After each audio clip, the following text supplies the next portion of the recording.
जैसा कि मैंने बोला था कि आज हम लोग नीति आयोग शुरू करेंगे। नीति आयोग वर्चुअली जो टॉपिक है ना, वो आपका सामाजिक आर्थिक नियोजन में है। इसके पहले हम लोगों ने एक टॉपिक कंप्लीट कर चुके हैं, वह था आपका भारत में लोक उपक्रम। समझे, आप लोगों ने क्वेश्चन भी देखा होगा, बहुत सारा क्वेश्चन लोक उपक्रम में मिला भी होगा। एक क्वेश्चन लगता है आप भेजे भी हैं, समझ रहे हैं? तो ये जो है मैं देख रहा हूँ।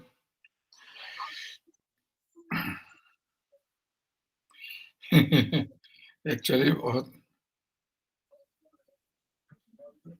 लोक उपक्रम के बारे में जो क्वेश्चन आता है ना, उसमें दो तरह का क्वेश्चन आता है। एक तो क्वेश्चन आता है कि भारत में लोक उपक्रम जो है, ना तो लोक है ना उपक्रम है, यानी कि ना तो सही मायने में पब्लिक इंटरेस्ट सर्व करता है, ना ही मुनाफा कमाता है।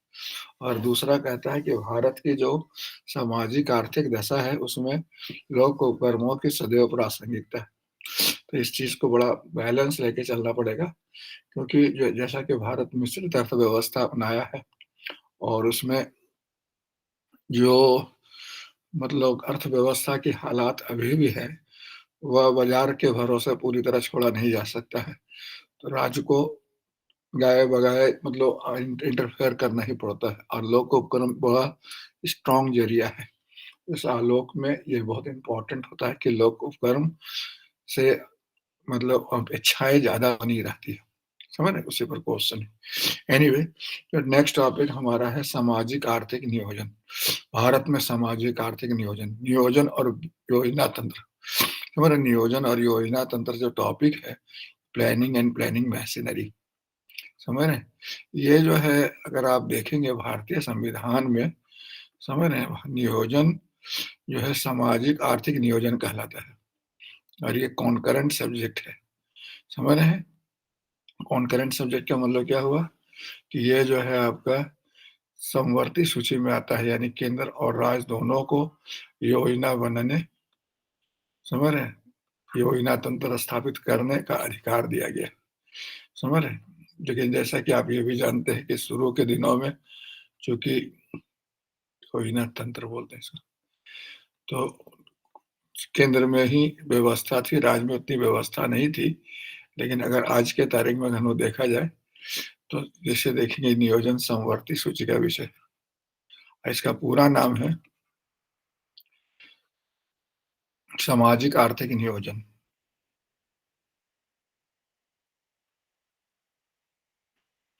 ठीक है ना?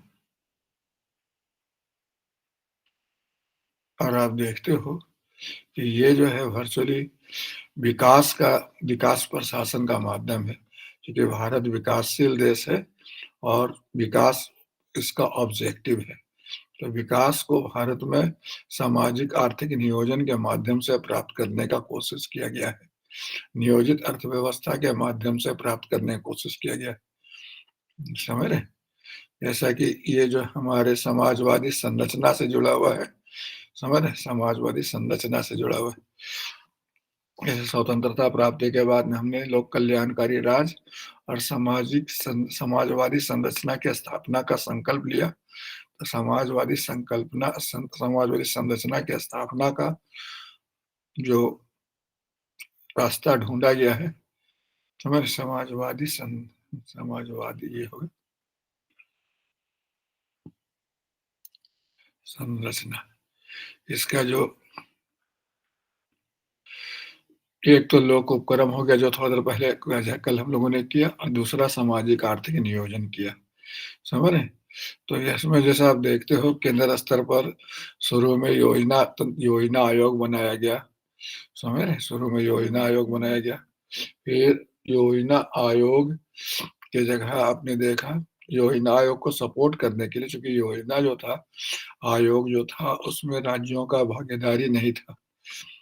तो राज्यों की भागीदारी सुनिश्चित करने के लिए योजना आयोग के रिकमेंडेशन पर ही एनडीसी बना। एनडीसी, तो केंद्र स्तर पर योजना आयोग और एनडीसी है। ठीक है ना? That is very important point. ठीक है। और राज्य स्तर पर क्या होता है? तो राज्य स्तर पर राज्य योजना विभाग है। राज्य योजना विभाग, और राज्य योजना परिषद 2 चीज़ है, जो योजना आयोग के तर्ज पर बनाया गया। जैसे केंद्र में योजना आयोग होता है ना, वैसे राज्य में राज्य योजना परिषद बनाया गया है। तो उसका हर राज्य में अलग-अलग नाम भी है, कहीं परिषद कहलाता है, कहीं समझ रहे आयोग कहलाता है, कहीं समझ रहे काउंसिल कहलाता है, सब अलग-अलग नाम से जाना जाता है। राज्य नियोजन विभाग और राज्य नियोजन विभाग भी।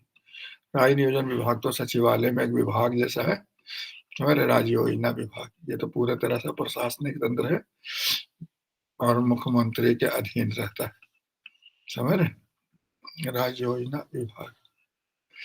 अब नीचे स्तर पर इसके नीचे, अब इसके नीचे यानी जिला स्तर पर या ये बोलिए, तो जिला स्तर पर जो बना है पिछले दिनों, जो शुरू से है मतलब जिला स्तर पर देखा जाए, तो जिला नियोजन तंत्र डीपीसी, जिला नियोजन समिति बना, महानगर नियोजन समिति बना, ये संवैधानिक बना है जिला नियोजन समिति। तो आप देखिए यूपीएससी में क्वेश्चन 2 तरीका से आता है। एक क्वेश्चन तो आता है योजना आयोग पर और एक क्वेश्चन आता है आपका विकेंद्रीकृत नियोजन पर।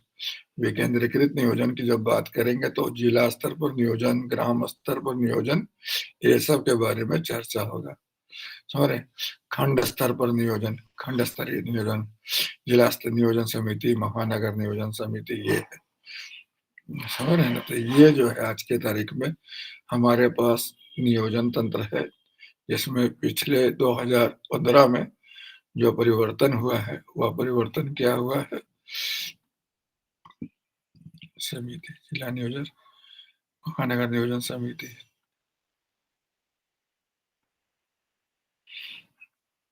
वो चेंज हुआ है कि नेट बहुत स्लो चलता है।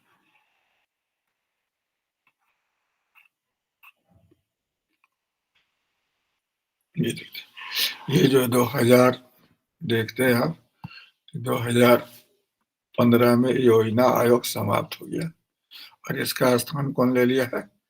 इसका स्थान ले लिया है नीति आयोग। ये समाप्त हो गया और इसका जगह ले लिया नीति आयोग।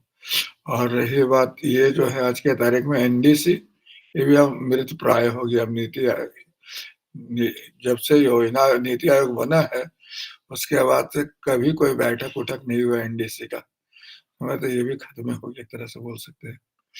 तो आज एनडीसी का कोई बहुत ज्यादा, नीति आयोग राज्य में जहां तक तंत्र है, राज्य वाला तंत्र तो वही है, राज्य नियोजन विभाग और राज्य नियोजन परिषद, और दोनों मुख्यमंत्री के अधीन रहता है। एक प्रशासनिक तंत्र है और एक योजना आयोग के तर्ज पर बना था योजना नीति आयोग हो गया। और ये जो बना है इसके बारे में मैंने उस दिन बतलाया था कि ये जो है ये 74वां संविधान संशोधन का देन है। 74वां संविधान संशोधन के बाद ये बना, ये बहुत इम्पोर्टेंट है कि भारत में सामाजिक आर्थिक नियोजन जो था समवर्ती सूची का विषय था, लेकिन योजना आयोग को जानबूझकर लोग ने संवैधानिक अभिकरण नहीं बनाया था ताकि उसको जैसे विकास के लिए जरूरत हो वैसे, समझ रहे ना, मैनेज किया जा सके। लेकिन विकेंद्रीकृत नियोजन की संकल्पना हमेशा महत्वपूर्ण रहा। 73वां संविधान 74वां संविधान संशोधन से जिला नियोजन समिति और महानगर नियोजन समिति को संवैधानिक दर्जा देकर मतलब विकेंद्रीकृत नियोजन को संवैधानिक दर्जा मिल गया और केंद्र स्तर पर जो योजना आयोग था खत्म हो गया, उसके जगह आज नीति आयोग हो गया। तो ये बहुत इंपॉर्टेंट चेंजेस अभी देखने को मिलता है। आज हम लोग इसी पर देखते हैं नीति आयोग बहुत कई दफा यूपीएससी में मैंने क्वेश्चन देखा है कि योजना आयोग और नीति आयोग पर कंपैरिजन पर भी पूछता है कि योजना आयोग और नीति आयोग में क्या डिफरेंस है वगैरह। अब नीति आयोग योजना आयोग के बारे में तो बात करने का खास सेंस नहीं रह गया, क्या है कि वो है ही नहीं। तो ऐसा आप देखते हैं 2000 मतलब अगस्त 2014 को बड़ा महत्वपूर्ण माना जाएगा कि उस समय क्या किया गया। उसमें आप देखते हो कि ये जो है आपका योजना आयोग समाप्त हो गया। और क्या हो गया, नीति आयोग की स्थापना 1 जनवरी 2015 से हो गया। एग्जीक्यूटिव ऑर्डर के तहत किया गया। सरकार, एग्जीक्यूटिव ऑर्डर का मतलब क्या होता है? एग्जीक्यूटिव ऑर्डर का मतलब होता है कार्यकारी आदेश। केंद्र सरकार के आदेश से, समझ रहे, केंद्र सरकार के आदेश से जो हुआ आपका योजना नीति आयोग की स्थापना। नीति आयोग का पूरा नाम क्या है? National institute for transforming India. समझ रहे हैं, national institute for transforming India. या जैसे योजना आयोग, उसी तरह ये भी संवैधानिक अभिकरण है। और यह जो है इसमें मतलब बड़ा इंटरेस्टिंग है, इसमें जितने भी भारत में अभी तक इंटर गवर्नमेंटल ऑर्गेनाइजेशन है सबका समावेश है।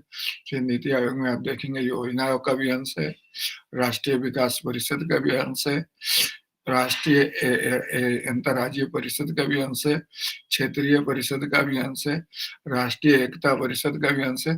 तो ले देखिए सब ऑल इन वन है नीति आयोग। तो ये जरा हम लोग देखने की कोशिश करते हैं, थोड़ा बैकग्राउंड पर भी जाना जरूरी है। तो ये हम लोग यहाँ पर देखा कि कैसे ये बना। एक्चुअली जो ये जो है भारत में, आपको इसका थोड़ा बैकग्राउंड देख लें तो आपको ये पता लगेगा कि भारत में समाज, ये देखना बहुत जरूरी है कि सामाजिक आर्थिक नियोजन की दिशा में हम आगे कैसे बढ़े। मैंने आपको बताया था कि भारत जो है स्वतंत्रता प्राप्ति के पहले ही से सामाजिक मतलब नियोजित अर्थव्यवस्था अपनाने का मन बना चुका था। समझ रहे? जैसे आप देखते हो, अगर शुरू में देखा जाए कि जो 1929 में जो विश्व आर्थिक मंदी हुआ, समझ रहे, जब विश्व के पूंजीवादी अर्थव्यवस्था, आर्थिक मंदी हुआ था ना, तो पूंजीवादी अर्थव्यवस्था मुंह के बल गिर रहे थे। उसी समय जो था आपका बड़ी तेजी से समाजवादी देश नियोजित अर्थव्यवस्था वाला देश का विकास हुआ था। समझ रहे हैं? तो भारत शुरू से ही मन बना लिया था कि भारत जब भी आजाद होगा नियोजित अर्थव्यवस्था अपनाएगा। समझ रहे हैं? आर्थिक मंदी ये बहुत इंपॉर्टेंट है, मंदी था ना, आर्थिक मंदी। ये जो है आप देखते हैं पूंजीवादी पूंजीवादी देश विफल हो गए, पूंजीवादी देश विफल था। और ये जो था भारत जो था समाजवादी देश जिसमें नियोजित अर्थव्यवस्था था, वह बहुत तेजी से आगे बढ़ा। तो भारत शुरू से आप देखते होंगे, इनका किताब पढ़ेंगे एम विश्वेश्वरैया का, जिसने उन्होंने प्लान्ड इकोनॉमी फॉर इंडिया लिखा था। तो प्लान्ड इकोनॉमी फॉर इंडिया एक किताब ही लिखा था जो 1934 के आसपास होगा। और एम विश्वेश्वरैया की पुस्तक प्लान्ड इकोनॉमी फॉर इंडिया 1934 में प्लान्ड इकोनॉमी फॉर इंडिया लिखा गया। समझ रहे, यानी कि उसी समय भारत मन बना लिया था कि भारत जो है मतलब प्लानिंग अपनाएगा, प्लान्ड इकोनॉमी फॉर इंडिया। समझ रहे? फिर आप देखते हो 1939 में इंडियन नेशनल कांग्रेस में, समझे ना, एक जवाहरलाल नेहरू की अध्यक्षता में एक समिति बनी थी, economic council India.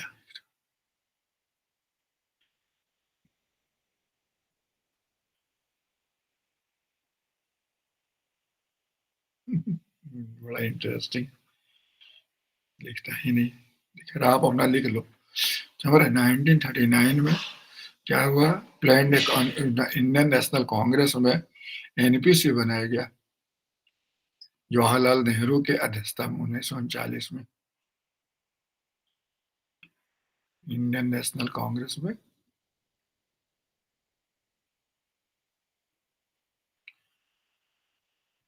Jawaharlal Nehru के अध्यक्षता में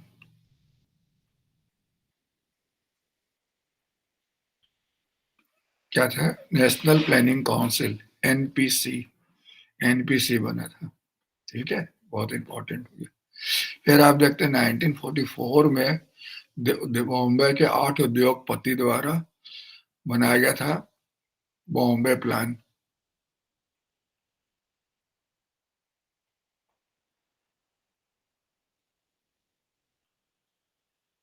बॉम्बे प्लान बना। फिर आप देखते हो बॉम्बे प्लान,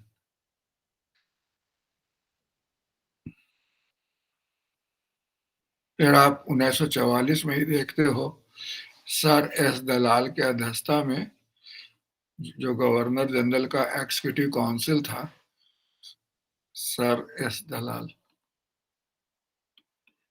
दलाल के अध्यक्षता में नियोजन और विकास परिषद बना। नियोजन और विकास परिषद,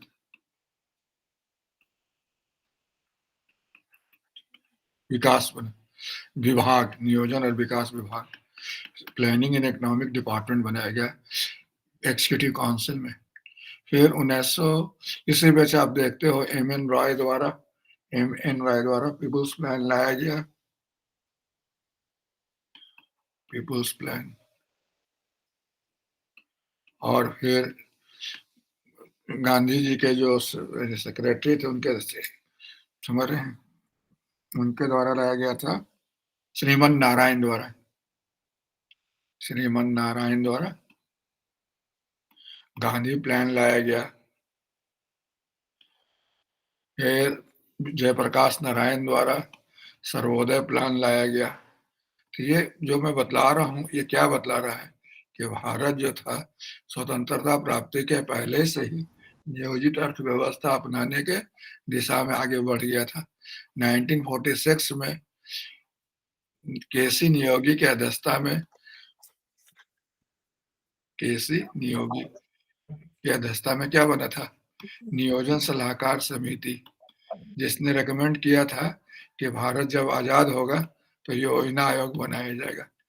समझ रहे, तो ये मतलब आप देख रहे हो कि भारत में स्वतंत्रता प्राप्ति के पहले ही मतलब दिमाग या मन बना लिया गया था कि स्वतंत्र भारत का स्वरूप कैसा होगा। और यही हुआ कि देश जैसे आजाद हुआ 1950 में कार्यकारी आदेश से योजना आयोग बना दिया गया, ठीक है ना। और फिर 1952 में योजना आयोग की अनुशंसा पर राष्ट्रीय विकास परिषद बना दिया गया। पहला पंचवर्षीय योजना 1950, 51, 52 में आया, समझ रहे हैं, जो कृषि पे आधारित था। क्लियर है। और फिर उसके बाद लगातार पहला दूसरा पंचवर्षीय योजना चलता गया, समझ रहे। फिर चूंकि राज्य में सब चूंकि सामाजिक आर्थिक नियोजन समवर्ती सूची का विषय था, इसलिए राज्य में भी योजना की आवश्यकता हुई, योजना तंत्र की आवश्यकता हुई, तो राज्य नियोजन विभाग बना। फिर योजना आयोग के तर्ज पर राज्यों में भी राज्य नियोजन परिषद बना, समझ रहे। फिर चूंकि भारत बहुत बड़ा देश है और महसूस किया गया कि यहाँ पर एक योजना विकास का संभव नहीं है, इसलिए आधारभूत स्तर पर योजना बने। इसके लिए फिर आपका जिला नियोजन समिति के बारे में पहला जो प्रशासनिक सुधार आयोग बना था उसने रेकमेंड किया था, लेकिन सब पेपरबाजी होता रहा, कुछ बना कुछ खत्म हुआ, ये सब ले देकर बहुत दिनों तक उधेड़बुन में स्थिति रहा। 12वीं पंचवर्षीय योजना आते आते देश में परिस्थितियां बदल चुकी थी, समझ रहे हैं। मतलब विश्व आर्थिक मतलब का आर्थिक सुधार होना शुरू हो गया था। भारत में योजना आयोग का कार्य उपलब्धि पर समीक्षा होना शुरू हुआ, मालूम हुआ अच्छा प्राप्ति भी हुआ, कुछ क्षेत्र में विफलता भी रही, और जरूरत हुआ कि इसको बदल कर कोई नया तंत्र बनाया जाए, है कि नहीं। और यही कारण है कि 2015 में इसको हटाकर क्या बना दिया गया, नीति आयोग बना दिया गया। समझते हैं, समझ पा रहे हैं गणेश, मेरी आवाज आ रही है अब तक? Yes sir. तो आप देख रहे हो कैसे भारत में नियोजन के बारे में हम लोग आगे बढ़े, समझ रहे हैं। और आज जो है उसका नया रूप नीति आयोग आ गया। क्लियर है सर जो लिखे हैं सर इसको एक बार रिपीट कर दीजिएगा ना। मैंने बताया 1929 में आर्थिक मंदी के दौरान ही, समझ रहे हैं, ये देखा गया कि जब पूंजीवादी देश विफल हो रहे थे और समाजवादी देश सफल हो रहे थे, तो भारत मन बना लिया था कि भारत आजादी के बाद समाजवादी संरचना अपनाएगा, नियोजित अर्थव्यवस्था अपनाएगा। इस दिशा में 1934 में मतलब विश्वेश्वरैया, एम वी विश्व, क्या नाम था उनका, मोक्षमुंडम विश्वेश्वरैया थे ना, विश्वेश्वरैया, उनके ने किताब लिखा था जिसका नाम था प्लान्ड इकोनॉमी फॉर इंडिया। फिर 1939 में इंडियन नेशनल कांग्रेस में जवाहरलाल नेहरू की अध्यक्षता में नेशनल प्लानिंग काउंसिल बना था। फिर 1944 में 8 उद्योगपतियों ने बॉम्बे प्लान बनाया था, समझ रहे। फिर 1944 में सर एस दलाल की अध्यक्षता में गवर्नर जनरल का जो एग्जीक्यूटिव काउंसिल था उसमें नियोजन और विकास विभाग बना। फिर एम एन राय, उसी समय एम एन राय पीपुल प्लान बनाए। गांधी जी का जो श्रीमन नारायण जो पीए थे, पर सेक्रेटरी थे, उन्होंने गांधी प्लान बनाया। फिर जयप्रकाश नारायण ने सर्वोदय प्लान बनाया। फिर 1946 में केसी नियोगी की अध्यक्षता में नियोजन सलाहकार समिति बना परिषद, जिसने स्वतंत्रता प्राप्ति के बाद योजना आयोग स्थापित करने का रिकमेंड किया, और उसी के रिकमेंडेशन पर 1950 में योजना आयोग बना। ठीक है ना। और योजना, जेपीसी, जी, जो सर जेपीसी बोले उसका फुल फॉर्म क्या बोले सर? जेपीसी, जो हाँ जी, सर सूर्योदय प्लान सर। हाँ, जयप्रकाश नारायण जी हुए हैं, जयप्रकाश नारायण सर्वोदय प्लान, जयप्रकाश नारायण जो थे ना सर्वोदय प्लान के लिए रिकमेंड किए। ये सब पीपुल्स, कोई गांधी प्लान, कोई सर्वोदय प्लान, बहुत प्लान आया उस दौरान। बॉम्बे प्लान, आपको पता है बॉम्बे प्लान के बारे में? शिवानी जानती है आप, गणेश साहब की? इन्होंने शायद, मेरे को जहां तक लगता है कि इन्होंने लिखा था 15,000 करोड़ रुपया के निवेश से आय, देश की आमदनी को पर व्यक्ति आय को डबल करने का इन्होंने प्लान लाया था। 8 उद्योगपति ने, जिसको हम बॉम्बे प्लान कहते हैं। ऐसा छिटपुट प्रयास होते रहा, लेकिन मेन तो इस दिशा में 1950 में हुआ, जब योजना आयोग की स्थापना हुई। और फिर दूसरा हुआ 2015 में, जब योजना आयोग के स्थान पर नीति आयोग की स्थापना हुई। ठीक है। So this is the basic point. जैसा आपको मैं बतलाया कि नीति आयोग में वर्चुअली सबका समावेश है, समझ रहे हैं। इसका पूरा नाम क्या है? National institute for transforming India नाम है। यह योजना आयोग के समान क्या है? संवैधानेतर अभिकरण है, यानी सरकार के कार्यकारी आदेश से बना है, समझ रहे हैं। और इसमें ये जो इसका स्थापना किस लिए किया गया, तो ये भारत में थिंक टैंक के रूप में स्थापित किया गया है, जो गवर्नमेंट ऑफ इंडिया में मतलब नीतिगत, जैसे भारत सरकार को नीति बनाने में, लॉन्ग रन और रणनीतिक नीति बनाने में सहयोग करेगा, योजना बनाने में सहयोग करेगा। मतलब भारत जो है योजना आयोग के बजाय नीति आयोग स्थापित किया। तो इसका क्या मतलब, योजना और नीति में क्या फर्क होता है? बहुत स्टूडेंट इसमें कंफ्यूज कर जाते हैं, समझ रहे? क्योंकि नीति आयोग का, मैं मेरे जान पहचान में एक विद्यार्थी था, मेरा स्टूडेंट में यहाँ पढ़ाते थे, उनका नाम था, उनका वो इंडियन इकोनॉमिक सर्वे में सर्विस में था। और इंडियन इकोनॉमिक सर्विस जो है, पहले तो योजना आयोग के अंदर काम करता था, अब लगता है नीति आयोग के अंदर काम करता था। तो जिस समय ये बना था उसी समय की बात है। मैं उनसे पूछा भी था, कैसे बतलाओ योजना आयोग और नीति आयोग में क्या फर्क है? बोला कुछ नहीं सर, केवल बोर्ड बदल गया, पहले योजना आयोग लिखा रहता था, अब नीति आयोग लिखा रहता है। लेकिन वर्चुअली अगर देखा जाए तो कुछ और भी चीज बदला। जैसे जब से योजना आयोग बना है, तब से पंचवर्षीय योजना का जो दौर था वो खत्म हो गया। पंचवर्षीय योजना नहीं बनता है, बनता है क्या? 12वीं पंचवर्षीय योजना के बाद कोई योजना भारत में नहीं बना है पंचवर्षीय योजना, समझ रहे हैं। और ये योजना के बजाय नीति आयोग, इसका नाम ही मतलब है, मतलब कह सकते हो national institute for transforming India, जो नए भारत का निर्माण के थिंक टैंक के रूप में इसका स्थापना किया गया। और ये योजना से ज्यादा नीति को थ्रस्ट करता है। इनफैक्ट प्रधानमंत्री ने जिस समय इसकी स्थापना की बात हो रही थी, उस समय एक बहुत सही शब्द इस्तेमाल किया था, पॉलिसी पैरालिसिस। पॉलिसी पैरालिसिस का मतलब क्या होता है? पॉलिसी पैरालिसिस का मतलब होता है ये कि नीति पंगुता। नीति पंगुता का मतलब क्या होता है कि भारत में जो है, मतलब योजनाएं तो बहुत बनती है, नीतियां बहुत बनती है, लेकिन क्रियान्वयन तक आते आते दम तोड़ देती है, समझ रहे कि नहीं समझ रहे?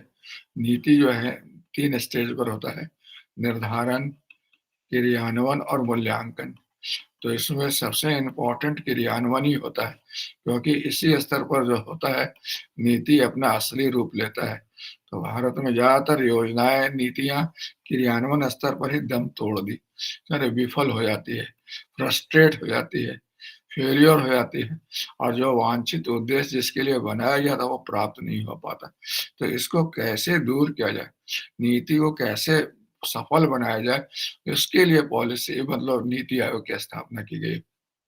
आप देख रहे हो आज के तारीख में जीएसटी ले लो या जितने भी भारत सरकार के अभी इधर 2015 के बाद इनिशिएटिव लिए गए हैं, समझ लेते यो आयुष्मान योजना, इवन डिमोनेटाइजेशन या बहुत सारा चीज़ जो सरकार ने पहल किए थे। कोरोना वैक्सीन, कोरोना काल काल में जो कोरोना वैक्सीन का एक्सक्यूशन था, एडमिनिस्ट्रेशन था, इतना सफल पूर्वक कैसे हो पाया?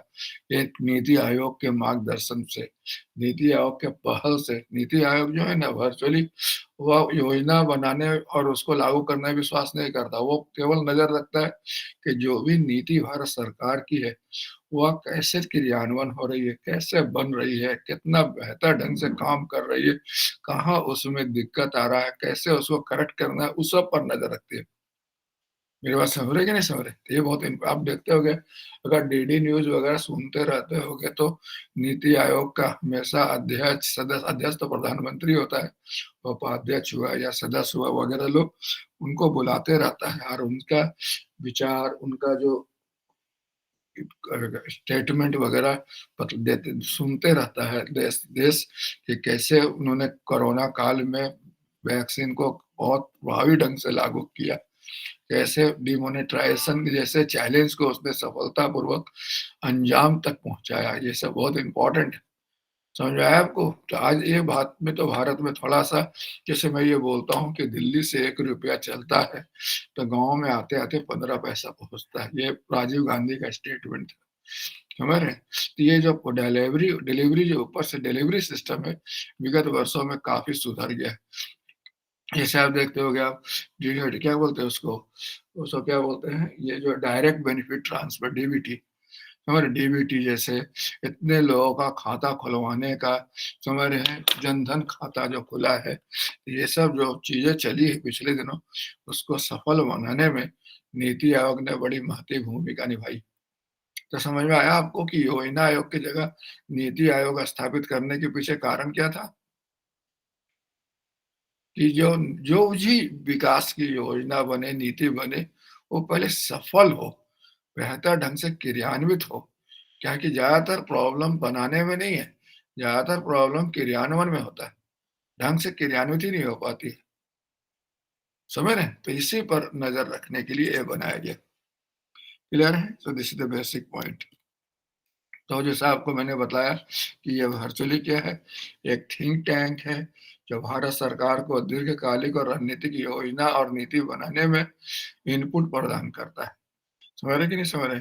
ये तरह पर भारत सरकार और राज्य सरकार दोनों को तकनीकी परामर्श भी देता है कि कैसे आप आगे बढ़ें, कैसे विकास के कार्यक्रम को आगे बढ़ाएँ वगैरह-वगैरह। इसका औचित्य क्या है? इसका 3 औचित्य जो आपने देख रहे हैं। एक है सहकारी संघवाद, दूसरा है ज्ञान का भंडार के रूप में काम करना और तीसरा साझा मंच बनना, केंद्र और राज्य दोनों का, विशेषज्ञ और प्रशासक दोनों का। मेरी बात समझ रहे कि नहीं समझ रहे? देशी और विदेशी दोनों घटकों का, समझ रहे? बहुत बड़ा ऑब्जेक्टिव लेके चल रहा है। सहकारी संघवाद, सहकारी संघवाद का मतलब क्या है? सहकारिता के भावना पर ये संघवाद को बढ़ावा देता है। नीति आयोग में ये प्रधानमंत्री, केंद्र के मंत्री और राज्य के मुख्यमंत्री भी सम्मिलित होते हैं। इनका नियमित बैठक होता है और जो योजना आयोग में लैप्सेस था उसको इसमें करेक्ट करने की कोशिश किया गया। इसमें जो नॉलेज का जो दायरा रखा गया, इसमें मेंबर्स लोग जो होते हैं उनका दायरा रखा गया कि ज़्यादा से बड़ा बेस बने। और ये एक साझा मंच है जो हर महत्वपूर्ण विषय पर नज़र रखता है, विचार करता है और कार्रवाई करता है। तो उस हिसाब से इसका औचित्य, रैशनैलिटी यही है।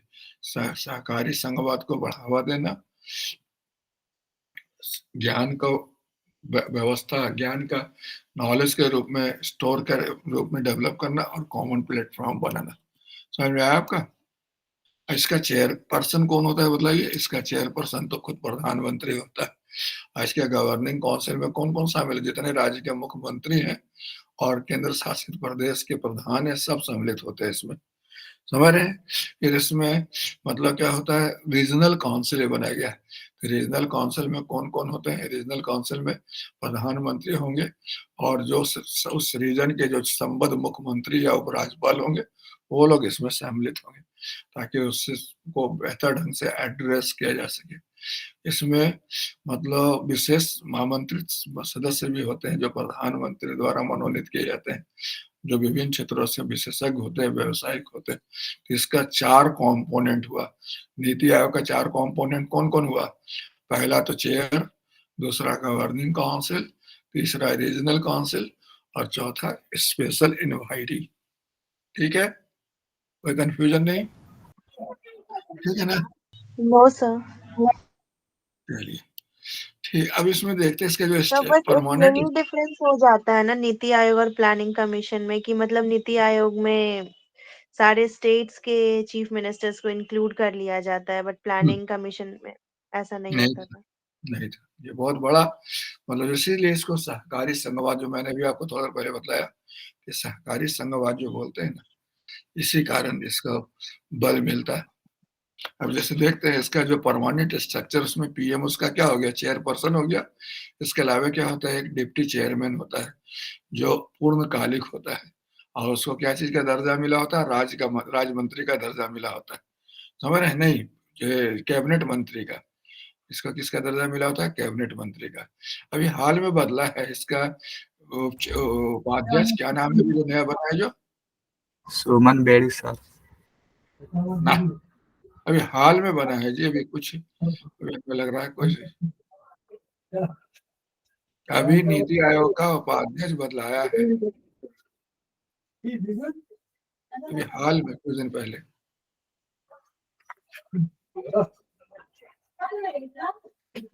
इसको बनाया है। अच्छा अच्छा अच्छा, ठीक, क्या बोले, नाम क्या बोले सर पहले तो? सुमन सुमन बेरी ही तो है। हाँ, सुमन बेरी, यस यस। इसलिए मेरे को अभी थोड़ा कंफ्यूजन हो गया था ना। जो अरविंद पनगड़िया नहीं थे, अरविंद पनगड़िया, जिसका अनु तो वो पहला तो उपाध्यक्ष। 15th फाइनेंस हाँ, उनका कमीशन। हाँ, उनको 15वीं वित्त आयोग का अध्यक्ष बनाया गया। यस ये सर। मैं देख, मेरे को याद आ गया था। इसके बाद क्या होता है, इसमें पूर्णकालिक सदस्य होते हैं। योजना आयोग में भी पूर्णकालिक सदस्य होते थे और उनको भी राज्य मंत्री का दर्जा मिला हुआ था। समझ रहे हैं? So this is the basic point. समझ रहे हैं? इनको राज्य मंत्री का, इसके अलावा अधिकतम क्या होता है, 2 अंशकालिक सदस्य होते हैं जो विश्वविद्यालय आदि से ले आते हैं, जिनमें क्या होते हैं, चक्रानुक्रम में होता है, कभी इस यूनिवर्सिटी से कभी यूनिवर्सिटी से, मतलब किसी एक यूनिवर्सिटी से लगातार नहीं ले जाएंगे बल्कि रोटेटरी रहेंगे। चक्रानुक्रम का मतलब क्या होता है, रोटेशन बेसिस पे। ठीक है? इसके अलावा 4 एक्स ऑफिशियो मेंबर होते हैं। 4 एक्स ऑफिशियो मतलब प्रधानमंत्री द्वारा मनोनीत, उनके जो काउंसिल ऑफ मिनिस्टर वहां से 4 मंत्री रहते हैं। ठीक है? मनोनीत। इसके अलावा इसका एक चीफ एग्जीक्यूटिव ऑफिसर होता है। चीफ एग्जीक्यूटिव ऑफिसर का मतलब क्या हुआ, आपका मतलब सीईओ कहते हैं, जिसको प्रधानमंत्री अपॉइंट करता है और इसका कार्यकाल निश्चित होता है और इसको भारत सरकार में दर्जा मिलता है एक सचिव का। समझ रहे हैं? और इसका अपना एक सचिवालय भी होता है। क्लियर है? अभी कौन, अमिताभ कांत तो पहले था, अभी वही है कि बदल गया? बहुत दिन तक तो मैं देखता था चीफ एग्जीक्यूटिव ऑफिसर जो था अमिताभ कांत था। समझ रहे हैं? तो ये वर्चुअली मतलब देखिए योजना आयोग, और इसमें भी कोई बहुत ज्यादा योजना आयोग में भी चेयरपर्सन होते थे। ठीक है ना? चेयरमैन होते थे। फिर पीएम, उसके बाद इसका भी एक डिप्टी चेयरमैन होता था। फिर योजना आयोग में भी 2 तरह के सदस्य होते थे, पूर्णकालिक सदस्य और अंशकालिक सदस्य, full time member and part time member. फिर इसके अलावा योजना आयोग में भी एक सेक्रेटरी होता था। समझ रहे हैं? ये योजना आयोग का मैं भी लिख रहा हूँ। समझ रहे हैं? तो फुल टाइम मेंबर को जो राज्य मंत्री का दर्जा मिला होता था, राज्य मंत्री का दर्जा था इसका। इनको कैबिनेट मंत्री का दर्जा था। पार्ट टाइम मंत्री में एक तो वित्त मंत्री खास तौर पर आता था, समझ रहे कि नहीं समझ रहे। फिर एक योजना मंत्री, जो योजना मंत्री दोनों खास तौर पर आता था। प्लानिंग मिनिस्टर और समझ रहे, प्लानिंग मिनिस्टर दोनों खास एक्स ऑफिशियल मेंबर थे। इसके अलावा रेल मिनिस्टर और बहुत लोग और सरकार समय पर रखते थे, जो पूर्णकाल अंशकालिक सदस्य थे। और सेक्रेटरी जो था आईएएस अधिकारी होता था, और उसके नीचे सचिवालय होता था योजना आयोग का। मोटा मोटी वही स्ट्रक्चर है, बहुत ज्यादा चेंज नहीं है। इससे दो लिया है क्या लिया, अंशकालिक सदस्य लिया है, जो कहाँ से ले जाएंगे, यूनिवर्सिटी से ले जाएंगे, जो क्या रहेंगे आपका मनोनीत रहेंगे, मतलब यूनिवर्सिटी से लिए जाएंगे मिक्स दो, समझ रहे हैं। So this is the basic point. अब हम लोग देखते हैं इसके अलावा इसके से जुड़ा हुआ क्या है। तो इससे से जुड़ा हुआ है तीन चीज। एक है रिसर्च विंग, एक है कंसल्टेंसी विंग, एक है टीम इंडिया विंग। तीन इसका कंपोनेंट है, समझ रहे। यहाँ पर बहुत इंपॉर्टेंट है। जैसे वहां पर क्या था, जैसे मैं आपको योजना आयोग के साथ कंपेयर करके बताते चलूंगा। जैसे पीएम हो गया योजना आयोग का, फिर उसके बाद डीवाई डिप्टी चेयरमैन हो गया, फिर हो गया यहाँ पर part time member. Part time member का कोई खास काम नहीं होता था, मेन काम होता था फुल टाइम मेंबर का। और फिर एक वो सेक्रेटरी ले लिए, समझे। तो सेक्रेटरी के साथ अलग था, मतलब सेक्रेटेरिएट का अलग से पूरा सेक्रेटेरिएट हुआ करता था, जो योजना आयोग का। इसमें दो तरह का लोग होते थे, दो तरह का काम इसके अंदर होता था। एक होता था जिसको कहते थे टेक्निकल डिवीजन था, एक सब्जेक्टिव डिवीजन था, एक सब्जेक्ट डिवीजन था, एक टेक्निकल डिवीजन था। तो इस तरह से दो इसके अंदर काम करता था। यहाँ पर ये योजना आयोग का हो गया। और यहाँ पर आप क्या देख रहे हो, एक रिसर्च विंग है, एक कंसल्टेंसी विंग है, एक टीम इंडिया विंग है। विंग मतलब समझते हो ना।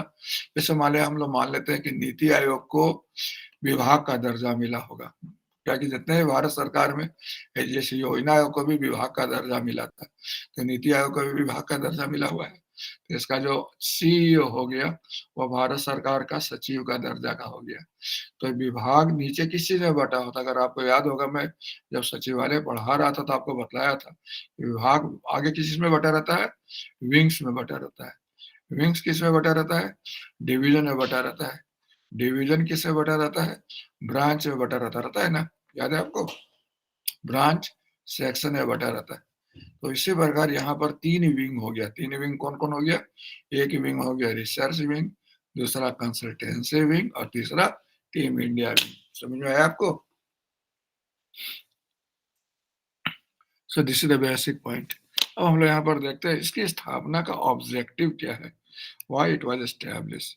बहुत सारे उद्देश्य को ध्यान में रखते हुए नीति आयोग की स्थापना किया गया। मतलब आप समझ लिए योजना आयोग से, जो योजना आयोग के करीब 65 वर्षों का अनुभव को मतलब देखते हुए इसको डेवलप किया गया है, समझ रहे हैं, उससे सबक लेते हुए डेवलप किया गया है। तो सबसे पहला क्या है, राष्ट्रीय विकास का साझा दृष्टिकोण और प्राथमिकता विकसित करना। तो develop shared vision and priority of national development, समझ रहे कि नहीं समझ रहे। पहला उद्देश्य साझा दृष्टिकोण और प्राथमिकता। तो दूसरा सहकारी संघवाद को बढ़ावा देना, कोऑपरेटिव फेडरलिज्म को। तीसरा जो सबसे इंपॉर्टेंट है, आधारभूत स्तर पर विकेंद्रीकृत नियोजन को ताकत देने के लिए ग्रामीण स्तर पर यथार्थपूर्ण योजना बनाने का तंत्र विकसित करना। तो develop machinery for realistic policy formulation at village level, ग्राम स्तर पर योजना बने और योजना का शुरुआत नीचे से ऊपर की ओर, इस पर यह काम करता है। फिर क्या है, तो आर्थिक रणनीति और नीति में राष्ट्रीय सुरक्षा को हित समाहित हो। अब इसे आप देखते हैं, इकोनॉमी और सिक्योरिटी दो अलग अलग कंपोनेंट नहीं, दोनों बहुत एक दूसरे से जुड़े हुए। तो इस पर ये थ्रस्ट किया गया, to accommodate national security concern in economic strategy and policy. मतलब कि राष्ट्रीय सुरक्षा सुनिश्चित हो, राष्ट्रीय सुरक्षा का हित समाहित हो, ये बहुत इंपॉर्टेंट है नीति प्रक्रिया में। और नेक्स्ट क्या है, समाज के सबसे नीचे पायदान पर खड़े लोग हैं उन पर फोकस करना। to give attention to the people at the bottom level of our society. जो समाज के सबसे नीचे स्तर पर लोग खड़े हैं, उनको एड्रेस करना, ये बहुत बहुत व्यापक उद्देश्य है। फिर क्या है बताया जाए, दीर्घकालिक और रणनीतिक योजना और कार्यक्रम बनाना और उनके क्रियान्वयन को मॉनिटर करना, मतलब to formulate long term and strategic planning and programme and monitor their execution. इसलिए पंचवर्षीय योजना टाइप का नहीं है।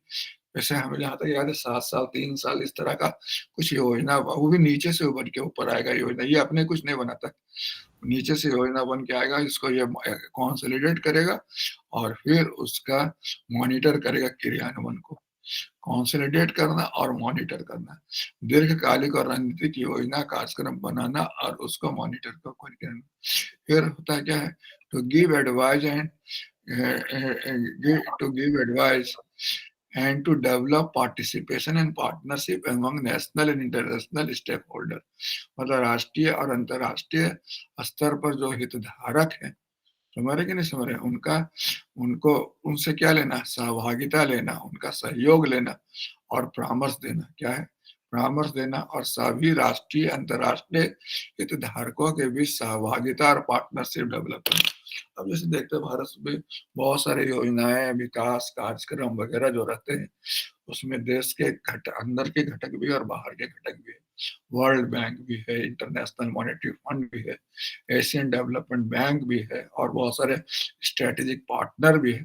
तो सबको मतलब एक फोरम देना, एक मंच, मतलब सबको एकोमोडेट करना, ये बहुत इंपॉर्टेंट है, सबका भागीदारी सुनिश्चित करना। नेक्स्ट, ज्ञान, नवाचार और उद्यमी सहयोग विकसित करना, to develop knowledge, innovation and entrepreneurial cooperation, ये भी इंपॉर्टेंट ऑब्जेक्टिव है इसका।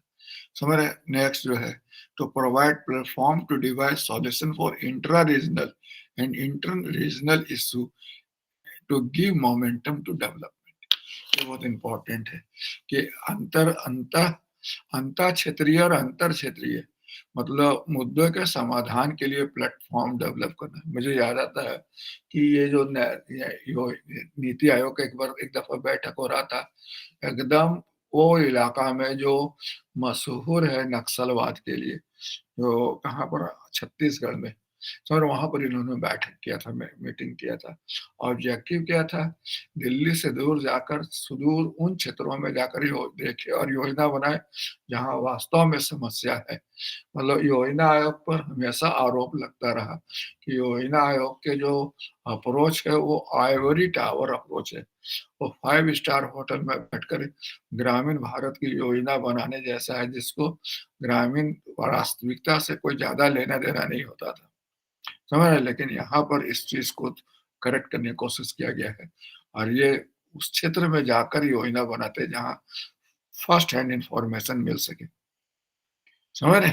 जैसे एक बार याद होगा, मेरे को याद आता है पिछले दिनों योजना आयोग विवाद में आ गई थी कि 32 रुपया से नीचे अगर आपका आय है तो आप निर्धनता रेखा के नीचे, और 32 रुपया से ऊपर हो तो आप निर्धनता रेखा से ऊपर हो, समझ रहे। तो उस पर बहुत लोग विवाद करना, 32 रुपया आज क्या होता है, 32 रुपये मतलब नाश्ता नहीं होता है, तो फिर आप कैसे बोलते हैं कि 32 रुपये जिसका आय होगा वो निर्धनता रेखा से ऊपर हो जाएगा।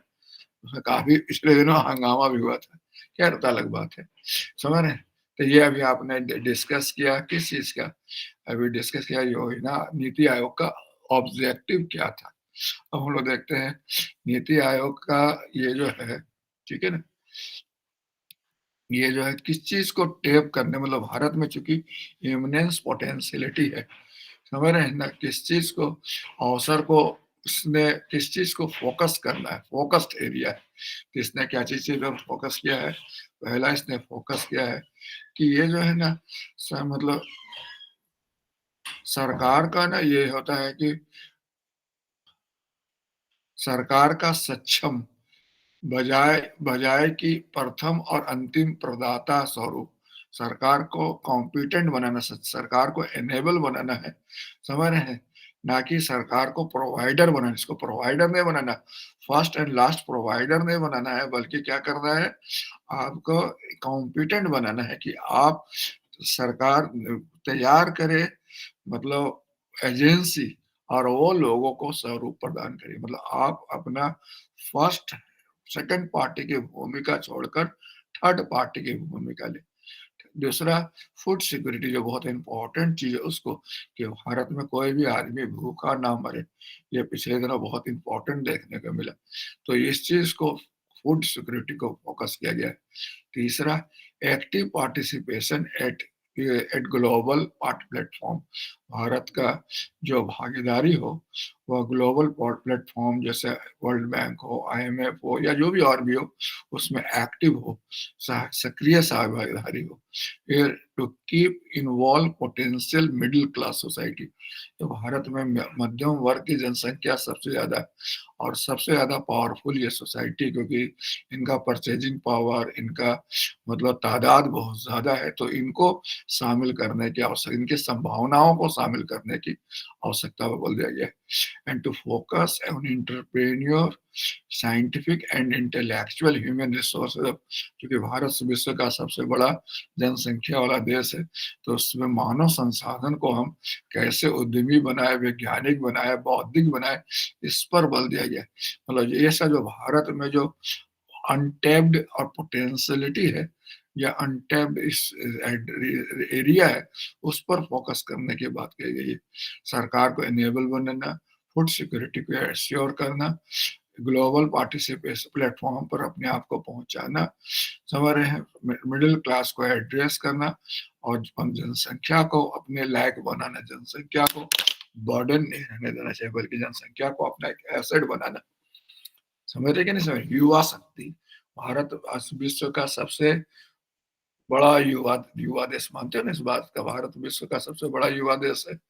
युवा देश को पोटेंशियलिटी को कैसे टेप किया जाए, उस पर फोकस किया गया है। उसको कैसे प्रोडक्टिव बनाया जाए। इसी संदर्भ में पिछले दिनों आपने देखा होगा स्किल इंडिया, स्किल वाला बहुत सारा कार्यक्रम चल रहा था, समझ रहे हैं, स्किल डेवलपमेंट पर फोकस किया गया है। और भी इसमें जो है टॉप करने की बात की गई है, स्टिमुलेट, मतलब कहते NRI को फोकस करने, क्योंकि भारत से बाहर रहते हैं, भारतीय हैं, इनके सोच में भारत है, तो इनके पास क्षमता है, तो उसको कैसे भारत के विकास में शामिल किया जाए। फिर आप देख रहे हो अर्बनाइजेशन एज अपॉर्चुनिटी के रूप में भारत में ग्रामीण क्षेत्र का तो भी फोकस शुरू से रहा, शहरी क्षेत्र थोड़ा उपेक्षित रहा, इसलिए भारत जितना बड़ा देश है उस हिसाब से अर्बनाइजेशन नहीं है, तो उसको अर्बनाइजेशन को फोकस करने की बात की गई। और टेक्नोलॉजी को गवर्नेंस पे सुधारने के लिए, जो आपको मैं एक दिन बतला रहा था ना, हैकाथन वगैरह किया गया था, कि जितना IIT वगैरह के या टॉप एजुकेशनल टेक्निकल इंस्टीट्यूशन के बच्चों को बैठाया गया, 24 घंटा लगातार कंप्यूटर पर काम करने का मौका मिला और भारत के मंत्रालय के विभिन्न विभागों के इश्यूज को दिया गया, इसका समाधान आप ढूंढिए।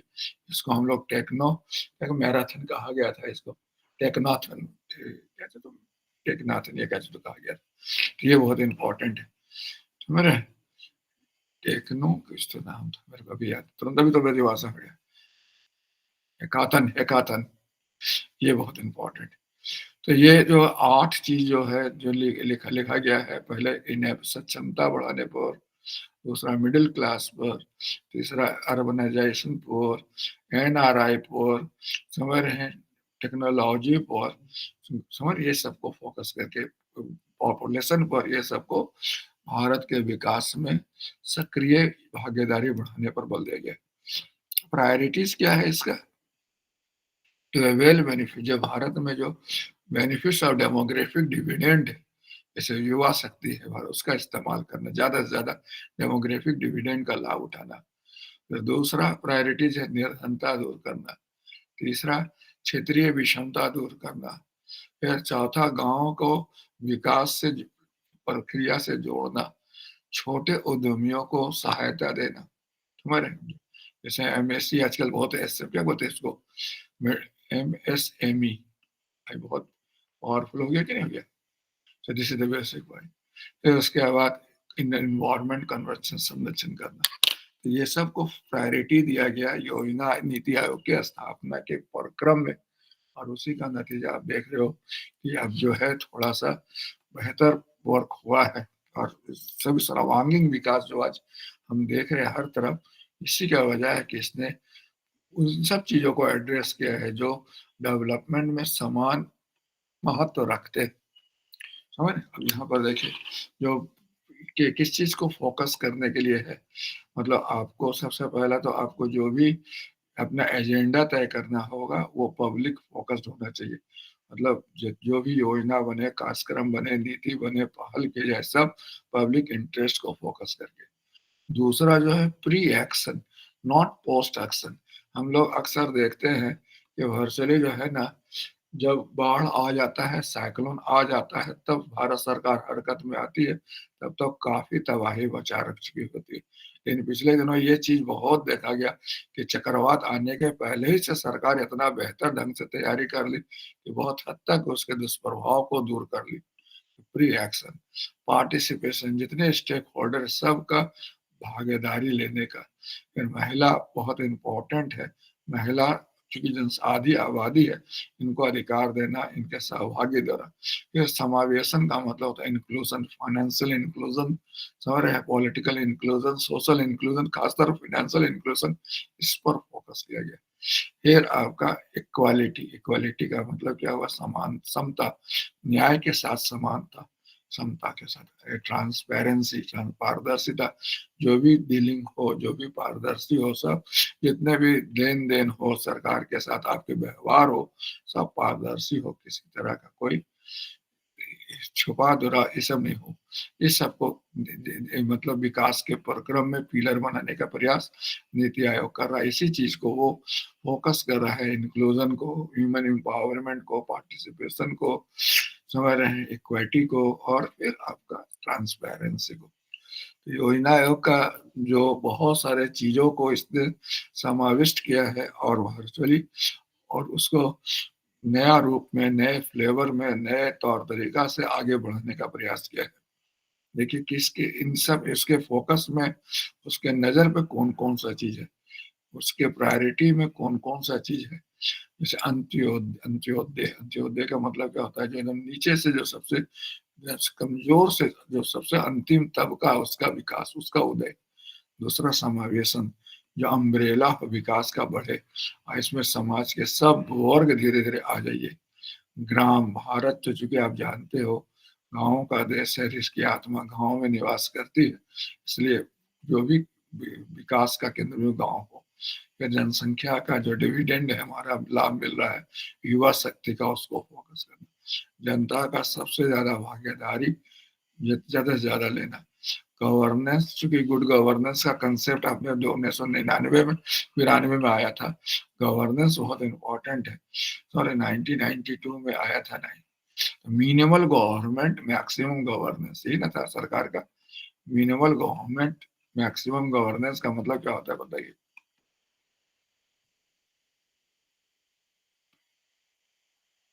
कि सरकार अपने भूमिका को कम से कम रखेगी, लेकिन गवर्नेंस के दूसरे स्टेक होल्डर बनाएगी।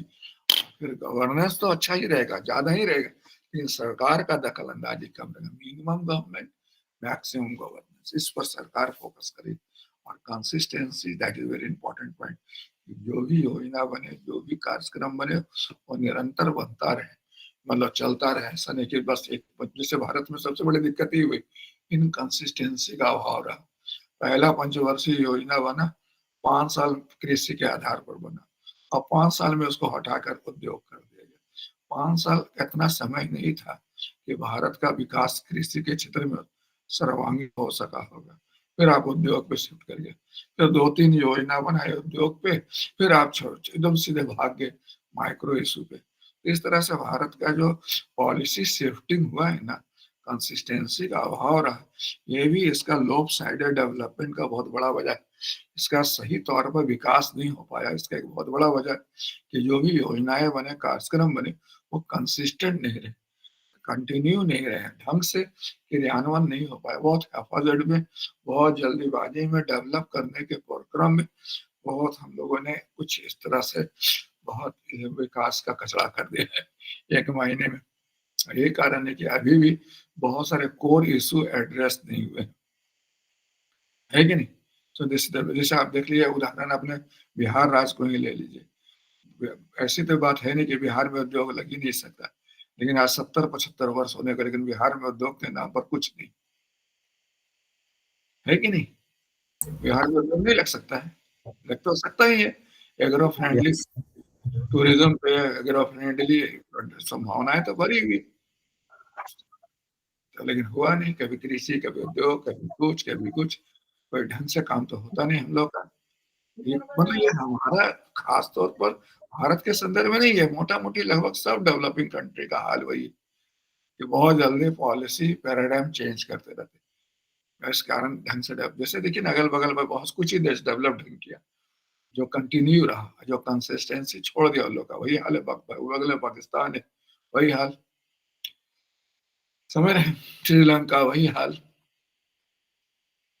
चलिए, तो वही हम लोग अभी डिस्कस कर रहे थे कि योजना आयोग की जो स्थापना की गई है, ये नीति आयोग की, वो अभी तक आपको पता चल चुका होगा कि इसकी स्थापना के पीछे बहुत बड़ा ऑब्जेक्टिव को ध्यान में रखा गया। खास तौर पर इसमें प्लान को नहीं फोकस किया गया है, पॉलिसी पर फोकस किया गया है।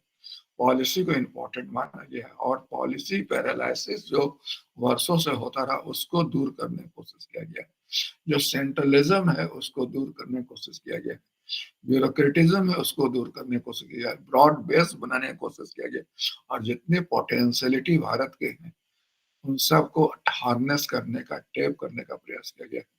और आज जैसे 2015 में स्थापित हुआ और आज कितना तारीख हो गया बताइए? आज 24 हो गया। 2015 और 2024 कितना वर्ष हो गया मोटा मोटी?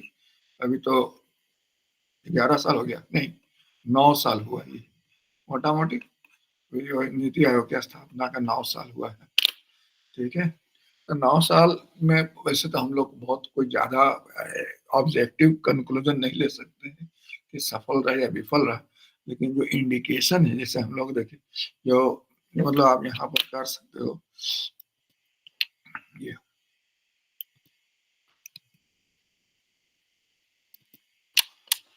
मतलब 9 वर्ष यहाँ कर सकते हो उपलब्ध, उसमें तो जैसे मैं 9 वर्ष हो चुका, लेकिन ये दृष्टि से अभी अपर्याप्त है। मेरी बात सुन रहे हैं, अभी हम not too early to arrive at any objective conclusion, लेकिन यह अपना औचित्य तो सिद्ध कर ही रहा है। इसमें तो कोई जैसे भारत के जैसे मैंने अभी आपको बोला डीबीटी हो गया, आयुष्मान योजना हो गया, या बहुत सारे ऐसे योजनाएं जो हम देख रहे हैं जो बहुत सफल तरीका से चल पा रहा है। इसका कारण है नीति आयोग का उस पर सतत नजर रखना। समझ, तो इस कारण जो है इसका मतलब in short it is too early to arrive at any objective conclusion, it faced mixed response, its real impact is are yet to imply। अभी तो धीरे धीरे थोड़ा वेट कीजिए तो और भी बेहतर ढंग से आएगा। कम से कम एक तो रही तो राजनीति खत्म हो गया, जो पहले राज्य सरकार को हमेशा रहता था कि हमारी भागीदारी नहीं है, हमसे पूछा नहीं जाता। अब तो कम से कम नीति आयोग के कारण राज्यों को जीएसटी काउंसिल की वजह से राज्यों को शामिल करने का तो बहुत अच्छा अवसर मिलता रहा है और हो रहा है। समझ रहे हैं? तो उस हिसाब से अभी क्वेश्चन कुछ कर लेते जाइएगा, इस टॉपिक पे कुछ और देखेंगे तो और भी क्लियर होगा। समझ रहे? तो आज पर रहते हैं, कल देखेंगे डिसेंट्रलाइज प्लानिंग पर, जिला नियोजन समिति वगैरह पर कुछ डिस्कस करेंगे। समझ रहे? और क्वेश्चन डिस्कस करेंगे, ठीक है। तो अगर आपको कुछ पूछना हो तो आप पूछ सकते हैं। सर एक प्रश्न है हमारे पास, हम्म मतलब कि सर जो आप लोग उपक्रम में मतलब कि पुश फैक्टर पढ़ाए हैं, हम्म। उसमें मतलब कि मिश्रित अर्थव्यवस्था का दबाव मतलब कि बताए कारण, मतलब तो सर वो किस प्रकार, मतलब उसका एग्जाम्पल क्या होगा? चलिए क्या हुआ ना, देखिए एक्चुअली हुआ क्या कि जैसे भारत अर्थव्यवस्था मिश्रित अर्थव्यवस्था है। तो मिश्रित अर्थव्यवस्था का मतलब होता है पब्लिक एंड प्राइवेट दोनों का कोएग्जिस्टेंस, दोनों का अस्तित्व। और हमने सोचो कि शुरू में 1950 में निजी क्षेत्र नहीं थे, इसलिए सब काम सरकार खुद की, लेकिन 70-80 के दशक में, 90 के दशक में निजी क्षेत्र भी डेवलप हो गए और वो भी भागीदारी की मांग करने लगे। तो उस परिस्थिति में हम लोग जो लोक उपक्रम लॉस में चल रहे थे, अपने तरीका से चला नहीं पा रहे थे, जरूरत इस बात का था कि वो निजी हाथों में दे, उनको काम करने का मौका दे। तो इसका दबाव भी था और यही कारण था कि सरकार को थोड़ा अपने तौर तरीके बदलने पड़े और नई आर्थिक नीति में डी रिजर्वेशन करना पड़ा। मैंने बोला शुरू में 18 सब्जेक्ट था जिसको सरकार अपने हाथों से चला रही थी, बाद में घटाकर इसको 3 कर दिया। ठीक है। Hello sir. जी बोलिए। सर एक क्वेश्चन है, मतलब उसका लैंग्वेज नहीं समझ में आ रहा है, हम आपको भेजे भी थे।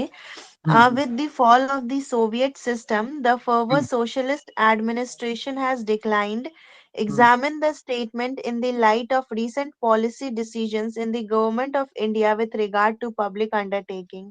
1992 का क्वेश्चन है सर। 1992 का क्वेश्चन, 1992 का क्वेश्चन है, बहुत पुराना क्वेश्चन है। एक्चुअली क्या हुआ ना कि देखो, जब सोवियत विश्व का अगर हम लोग दो पिलर मान ले, दो देश मान लेते हैं, चाइना तो उस समय नहीं था, इधर विगत वर्षों में चाइना ज्यादा पावरफुल हुआ। 1992 वगैरह में रिप्रेजेंट करता था शीत युद्ध को अमेरिका, और दूसरा करता था यूएसएसआर, समझ रहे हैं? तो यूएसएसआर के साथ साथ जितने भी जो समाजवादी देश थे सबका विघटन हो गया था, समझ रहे, 1992 में। और उधर अमेरिका पूंजीवादी देश बहुत तेजी से आगे बढ़े थे। जैसे 29 का जस्ट रिवर्स केस हुआ, समझ रहे? तो भारत भी उस समय जो लोक उपक्रमों के प्रति जो नजरिया रखा हुआ था, जिसको नेहरूवादी दृष्टिकोण कहते हैं, समाजवादी दृष्टिकोण कहते हैं, समझ रहे? तो उस पर पुनर्विचार करने की आवश्यकता हुई। और फिर भारत भी 1992 में, यानी उस समय पीवी नरसिम्हा का सरकार रहा होगा, यू टर्न लिया और नई आर्थिक नीति बनाया। और नई आर्थिक नीति में जो चीज 1952 में 1956 का औद्योगिक नीति था, उससे जस्ट उल्टा रहा। उसमें राष्ट्रीयकरण नहीं बल्कि निजीकरण पर बल दिया गया, समझ रहे हैं? उदारीकरण पर बल दिया गया, वैश्वीकरण पर बल दिया गया। तो यही मतलब प्रभाव पड़ा कि सोवियत रूस के पतन के बाद भारत को भी अपने आर्थिक लोक उपक्रम से संबंधित तौर तरीके पर, नीति पर विचार करना पड़ा और नई औद्योगिक नीति लाना पड़ा। Yes sir. ठीक है, ठीक है देन, तो हम लोग कल मिलते हैं अपने समय पर, ठीक है? Okay okay sir, sir, thank thank you you. Sir.